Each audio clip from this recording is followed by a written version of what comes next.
Welcome back to Guaranteed Rate Field, and a familiar face at the big league level for us, but one we haven't seen up here in a long time. Tony Peña Jr. has been added on as a coach, a September call-up, but manager in surprise for one of the rookie level teams. Tony, how fun is this? How unique is this to be back in a Kansas City Royals uniform? Oh, it's a blessing. When I found out it was coming, I was real excited. You know, our season was coming towards the end. We had a chance to make the playoffs. Unfortunately, we didn't make it, but it's been a blessing being up here and just being able to keep learning. And Tony, talk a little bit about when it was that you knew that you wanted to be a coach in professional baseball. Well, when I was still playing, I was in the minor leagues and I was helping guys. I was a pitcher, but I was a shortstop in mine. So I would tell some of the infielders, hey, you got to do this, you got to do that. And the organizations that I was with, they would encourage me to help them out. So I already had an idea that I could be a coach in the future. So. And this summer I had a chance to work with Bobby Witt Jr. Tell us a little bit about what you saw from him and what the expectations are. Oh, Bobby's going to be he's a real gifted player. You know, he's got a bright future in front of him. He had a lot of positive strides offensively and defensively. His average might not have been what people might have expected, but he had a lot of real good at-bats and didn't have nothing to show for. A lot of hard-hit balls at people, but he's a real talented player. And coming from a baseball background like you, I mean, how much of an impact or a benefit will that be for him? Oh, it's going to help him a lot because the way he handles himself on and off the field, he's very mature. For being in the AZL league where a lot of young kids, you know, 17, 18, we had a couple maybe 20-year-olds, but the way he would handle himself, always wanting to work extra, always wanting to get better, it was a good sign to see that.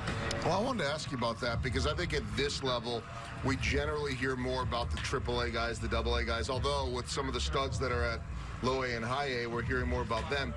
But you're getting these kids at the earliest of stages. It doesn't resemble much of what you see at this level. How much teaching is going on, and how much do you enjoy that? Well, you know, the funniest thing is that the number one thing I encourage them to do is to mess up. The only thing, it's unfortunately in life, that's the only way you learn. So the more they mess up, the faster they'll be able to learn how to do things. Maybe say they're standing at second base and there's a ground ball to short.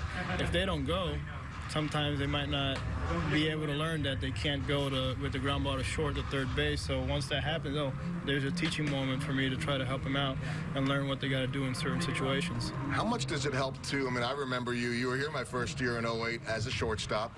And you know, now we see guys every now and then that come in late in the game to pitch, and it's just sort of a fun thing. But you were a guy that could pitch, and you went on to be a pitcher.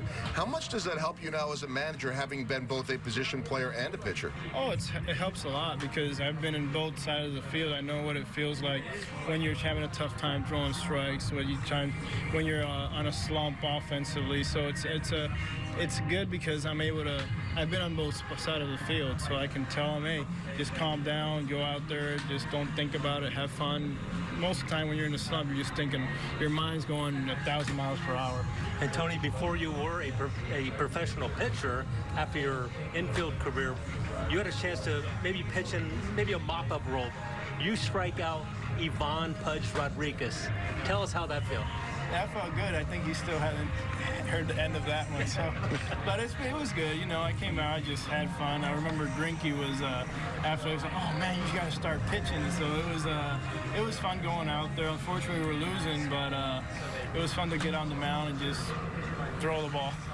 While we have both of you here, I got to ask, Monty, you have great memories of Tony Peña as a manager. You grew up watching your dad managing, and certainly we all remember him at my age and up as an unbelievable catcher. Monty, start with you. What were your memories of Tony Peña? Well, the biggest thing, and particularly when he was with the Boston Red Sox, and then some with the Indians as well, but more than anything, he had so much fun on the baseball field. I mean, he would be the guy that seemed like he knew everybody, like he was everyone's friend, and he just brought a lot of fun, joy, and thrills to the game, and I think that's what I remember most about TP. How much did he teach you?